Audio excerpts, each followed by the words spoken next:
Бүйрек – адам өміріндегі ең маңызды мүше. Оның саулығын сіздің сыртқы келбетіңіз анықтайды. Бүйректің ауруын басталғаннан-ақ байқай алмайсыз. Ол уақыт оздырып асқына түседі. Бүйректі ауырған кезде емес, ауырмай тұрып емдеген абзал. Ол үшін дәрігерге барып, дәріханадан дәрі сатып алудың қажеті жоқ. Үйде өзіңізше ем жасап, бүйректің жұмысын жеңілдетуге болады. Өз кезегімізде керек болады-ау деген бірнеше әдісті ұсынамыз. Бүйректі мына біз айтатын 6 ем арқылы емдеңіз. Сұлы. Бүйректі үй жағдайында сұлы дәнімен тазарту үшін 1 шай қасық тазартылмаған сұлы дәніне 1 стақан қайнаған су құю қажет.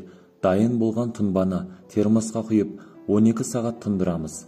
Таңертең дайын болған тұнбаны сүзіп алып, 1 шай қасық бал немесе қант қосып, таңғы ас ретінде ішу керек. Бұл бүйректі тазалауға көмектесетін ең қарапайым әдістердің бірі.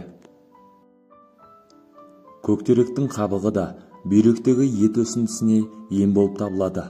Көктерек қабығының ұнтағын міндетті түрде күніне 3 рет 1 шай қасықтан тамақтың алдында көп мөлшердегі сумен ішеді. Емдік курс 2 апта бойы созылады. Содан кейін 7 күн үзіліс жасап, емді қайталау қажет. Көктерек қабығының ұнтағын дәріханалардан сұрап көріңіз. Анар жемісі. Анар шырыны да бүйрекке ем болып келеді. Күнде 200-250 мл анар шырынын таңертең және кешке тамақтан кейін ішетін болсаңыз, бүйрек дерттері де сізден алыс жүретін болады. Түйе жапырақ. Тіпті халықтық жолмен бүйрек жетімсіздігіне де дауа тапса болады. Оны түйе жапырақ тұнбасымен емдеуге кеңес береміз. Дайындау үшін 1 ас қасық ұсақталған түйе жапыраққа 1 стақан қайнаған су құйып, түнімен тұндырамыз. Таңертең сүзіп, күні бойы аз-аздап ішеміз. Бұл тұнбаны 1 ай қабылдаймыз. Бүйрек қызметін жақсарту жолдары. Адамдар үшін барлық ішкі 12 және сыртқы 12 мүшесі де қадірлі және қажетті болып есептелінеді. Оның ішінде қос бүйректің де өзінің атқаратын қызметі бар. Тибет медицинасында бүйрек қызметі жөнінде ерекше қаралған және өзіндік анықтау мен емдеу әдіс-тәсілдері бар. Осыған тоқталсақ, бүгінде адамдардың 90% бүйрегі сау емес екен. Оған қоршаған ортадағы ауаның ластануынан және күтінбеу негізгі себепкер болып отыр. Кейбір адамдар аузымыз сасып кетеді деп пияз жемейді, ал пияз бүйректің қызметін жақсартушы витамині бар көкөніс болып табылады. Сондай-ақ бүйрек қуық жолдармен байланысатындықтан оған тас байланса, оның да көптеген емі бар. Енді соған тоқталайық. Халық медицинасында жантақ шөпті емге қолданған. Ол шөлді, құмды далалы аймақтарда көп өсетін түйе малының негізгі қорегі. Құрамында С витамині, каротин, эфир майлары, гликозид бар. Жантақ шөбінің іш жүргізетін, несеп айдайтын, тер шығаратын, өт жүргізетін және қабынуға қарсы әсер ететін қасиетімен ерекшеленеді. Дәрі жасау үшін жантақ шөбін жаз айларында, тамырын күзде жинайды. Өсімдіктің жапырақтары мен бұдақтарынан жасаған тұнбаны жөтел басатын дәрі ретінде және бүйрекке, қуыққа, тас байланғанда пайдаланса жақсы нәтиже береді екен. Дәріні дайындау және қолдану тәсілі. 20 грамм тамырды 1 стакан қайнап тұрған суға салып, 20 минут тұндырып қояды.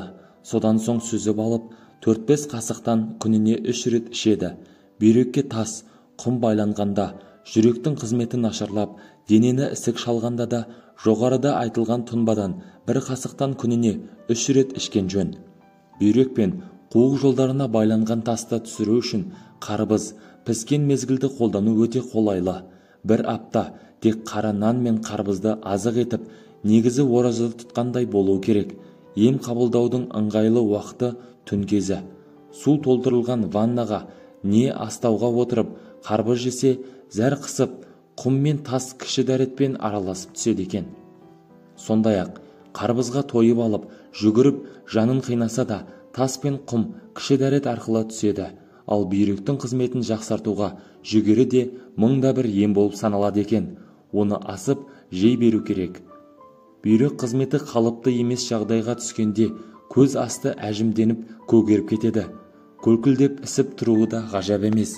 Енді бұл ауруды биоқуаттық күшпен де емдеуге болады. Ол үшін сеанс алу мерзімі 15 күн мен 30 күн аралығын қамту қажет. Достар, видеомыз пайдалы болған болса, арнамызға жазылып, біздің еңбегімізді бағалап, лайк баса кетіңіз, және жақындарыңыз бен достарыңызға жіберулеріңізге болады. Денсаулықтарыңыз мықты болсын, ешқашанда ауырмаңыздар. Назар аударыңыз, халық емін пайдаланбас бұрын дәрігер кеңесін міндетті түрде алыңыз. Өз денсаулығыңыз өзіңіздің қолыңызда. Сау болыңыздар.